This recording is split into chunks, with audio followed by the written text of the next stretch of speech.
Assalamualaikum warahmatullahi wabarakatuh. Baik anak-anak, kita telah memasuki tema 6, subtema 2, pembelajaran yang kedua. Baik, kita mulai. Dayu anak yang kreatif dan pandai menari. Dayu sering tampil menari di acara pentas seni baik di sekolah maupun di lingkungan tempat tinggalnya. Kali ini Dayu akan mengikuti lomba tari dalam rangka memperingati HUT RI. Dayu akan menarikan tari tunggal bertema kepahlawanan. Apakah yang dimaksud tari tunggal? Ayo membaca. Nah, di sini ada bacaan dengan judul Ragam Tarian di Indonesia. Dengarkan ya. Indonesia kaya akan budaya, diantaranya karya tari. Setiap daerah memiliki karya tari kreasi yang berbeda-beda. Apakah yang dimaksud tari kreasi? Tari kreasi adalah tari yang gerakannya merupakan perkembangan dari gerak tari tradisional. Tari kreasi tidak memiliki aturan tertentu, baik gerak maupun aspek lainnya yang terdapat dalam tarian. Ada 3 jenis tari kreasi, yaitu tari kreasi daerah atau tradisional, tari kreasi modern, dan tari kreasi kontemporer. Tari kreasi daerah atau tradisional adalah tari yang mengalami perubahan dari tari tradisi, baik bentuk, gerak, ataupun aspek lainnya, tetapi tetap dalam konteks ciri khas daerah tersebut. Tari kreasi modern adalah tari yang tidak memiliki aturan tertentu, baik dalam bentuk gerak maupun aspek lainnya. Tari kontemporer adalah tari yang dibuat berdasarkan isu yang beredar pada waktu tertentu. Bentuk karya tari kreasi dapat berupa bentuk tari tunggal, tari berpasangan, dan tari kelompok. Tari tunggal adalah karya tari yang diperagakan oleh seorang penari. Tari berpasangan adalah karya tari yang diperagakan oleh 2 orang penari. Adapun tari kelompok adalah karya tari yang diperagakan oleh lebih dari 2 penari. Nah, itu adalah bacaan yang telah Bapak baca ya. Oke. Nah, sekarang tugas kamu yang pertama adalah kamu mencari gagasan utama setiap paragraf. Nah, tadi adalah bacaan tadi ada 3 paragraf ya. Nah, berarti kamu mencari gagasan utama setiap paragraf. Nah, di sini sudah dikasih contoh, yaitu untuk paragraf pertama, yaitu gagasan utamanya adalah pengertian tari kreasi. Nah, sekarang kamu cari paragraf yang kedua apa dan paragraf yang ketiga apa. Itu adalah tugas pertama kamu. Baik, kita lanjut. Jenis tari yang akan diikuti Dayu dalam perlombaan adalah tari kreasi daerah atau tradisional, berbentuk tari tunggal. Tari yang akan disajikan Dayu dalam perlombaan adalah tari merak. Tari merak merupakan salah satu contoh jenis tari kreasi. Tari merak berasal dari daerah Pasundan, Jawa Barat. Tari merak menggambarkan ekspresi kehidupan burung merak. Tata cara dan gerak tari terinspirasi dari kehidupan merak yang diangkat ke pentas oleh seniman Sunda Raden Cece Somantri. Masih banyak contoh tari tunggalnya. Perhatikan gambar tari merak berikut. Nah, ini dia nih. Tari merak ini ya nih.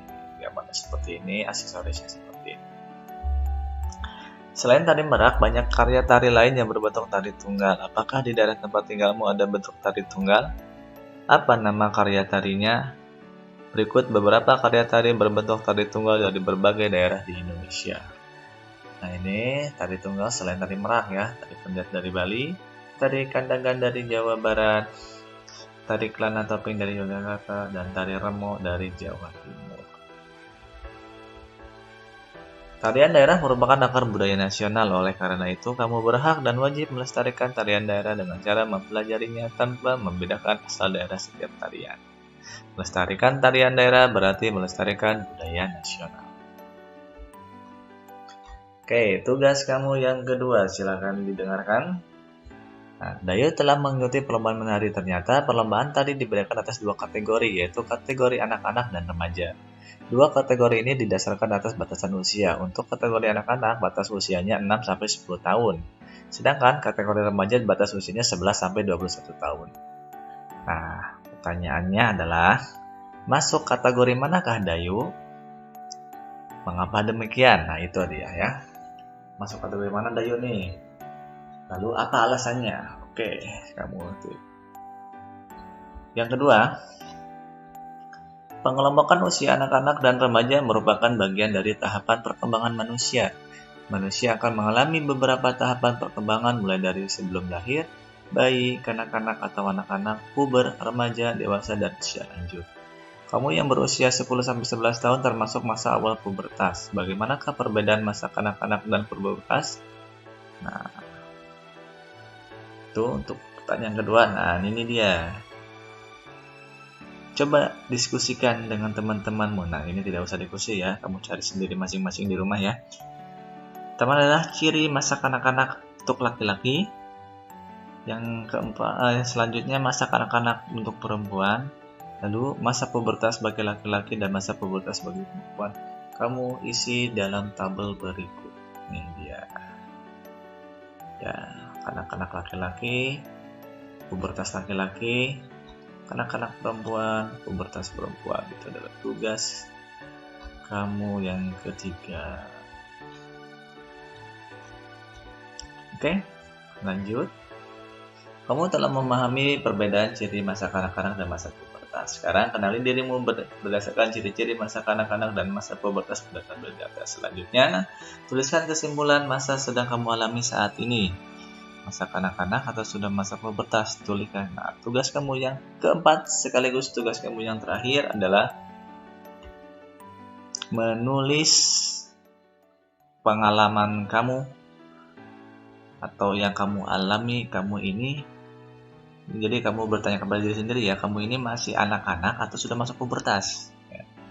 Jadi ini akan berbeda-beda ya, mungkin ada yang sudah masuk pubertas atau mungkin ada yang masih kanak-kanak. Jadi silakan kamu tulis kesimpulannya apa dan alasannya apa kan. Kalau kamu misalnya menuliskan masih anak-anak, alasannya kenapa? Kalau kamu menyimpulkan sudah pubertas, alasannya apa? Dan ini diisi oleh masing-masing pribadi karena setiap anak pasti berbeda-beda. Oke, baik. Itu saja untuk tugas hari ini. Mudah-mudahan kamu bisa mengerjakannya. Jangan lupa tetap dikerjakan di kertas lembar, pasti nama, judul, dan tanggal. Bapak akhiri, wabillahi taufiq wal hidayah. Wassalamualaikum warahmatullahi wabarakatuh. Kita berjumpa di materi yang selanjutnya.